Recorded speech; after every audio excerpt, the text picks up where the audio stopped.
मिर्ची पकोड़ा वाला सफल था। विराजपुर नाम के गांव में मधु नाम का एक व्यक्ति हुआ करता था। वो काफी टाइम से अच्छा बिजनेस शुरू करने की ख्वाहिश रखता था। इस मामले पर ही बात करने के लिए अपने पिता भिक्षु के पास आकर उसने अपनी बात कही। वो सुनकर भिक्षु, क्या बात कर रहे हो रे तुम? दिमाग है क्या तुम में? इतनी पढ़ाई करने के बाद भज्जी बेचोगे? गांव में पूरी इज्जत निकाल दोगे क्या? यूँ कहा मधु। पिताजी, पढ़ाई सिर्फ नौकरी के लिए थोड़ी होती है, हमारे अनुभव के लिए होता है। उससे हमें पता चलेगा कि हम कौन सा काम सही से कर सकते हैं और उसी से हम पैसे कमाएंगे।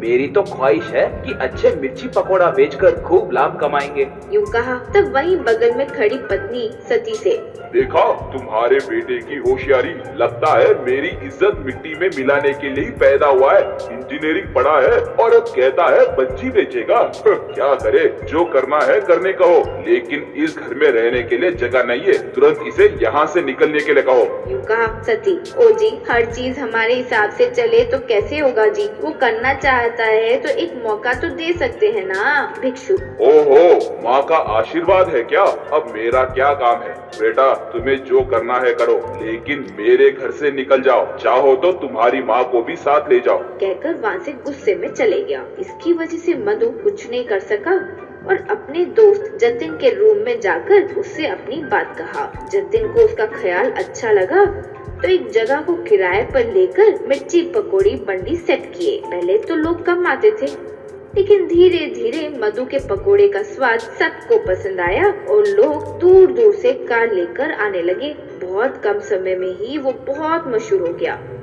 ये देखकर मधु से जतिन, भाई, मैंने तो ये बिल्कुल एक्सपेक्ट नहीं किया था रे। मिर्ची पकोड़ी इतना कैसे सक्सेस हो सकता है? स्वाद तो खूब अच्छा है। अब तक इतने सारे मिर्ची पकोड़ी खाए, लेकिन तेरे जैसे स्वाद, वाह! तुम्हारा सीक्रेट क्या है रे?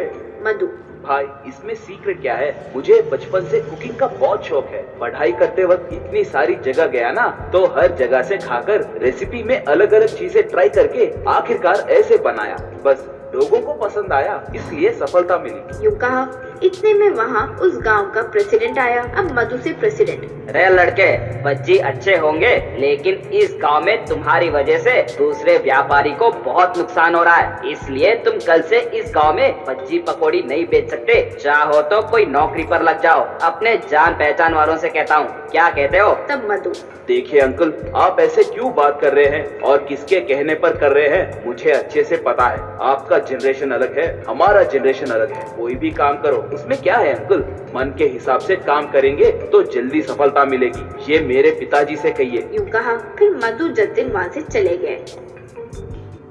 ऐसे ही 2 दिन बीतने के बाद घर पर मधु से जतिन, भाई, रास्ते पर मिला हर इंसान हमारे भज्जी पकोड़ी के बारे में ही पूछ रहा है कि फिर कब स्टार्ट करेंगे, क्या कहे? मधु, वही तो मैं 2 दिन से सोच रहा हूँ। अगर 1 रुपया लाभ कम भी हो तो भी इसे ऑनलाइन ऐप में डालने की सोच रहा हूँ। ऑर्डर्स आने के हिसाब से हम घर पर ही मिर्ची पकोड़ी बनाकर सप्लाई करते हैं। तब कोई हमसे पंगा नहीं ले सकता, क्योंकि हमारे घर पर ही हम पकोड़ा बना रहे हैं ना। यूँ कहा ये आइडिया जतिन को अच्छा लगा और उसने हाँ कहा। 2 दिन बाद मधु मिर्ची पकोड़ी ऑनलाइन डालने से धीरे धीरे डिलीवरी बॉयज बाइक्स पर आकर मिर्ची पकोड़ी को लेकर जाने लगे। देखते देखते आसपास के गांव से भी कई सारे डिलीवरी बॉयज आकर मधु के मिर्ची पकोड़ी के लिए वेट करने लगे। ऐसे मिर्ची पकोड़ी की वजह से वो गांव भी बहुत मशहूर हो गया। फिर कुछ समय बाद मधु कुछ बिजनेसमैन से मिला। फिर अपने मिर्ची पकोड़ी रेसिपी को पूरे स्टेट में रखा जाए ऐसे कॉन्ट्रैक्ट दिया। इससे वे लोग अपने कॉफी शॉप में मधु मिर्ची पकोड़े को बेचना शुरू किए। बस देखते ही देखते मधु जतिन दोनों करोड़पति बन गए।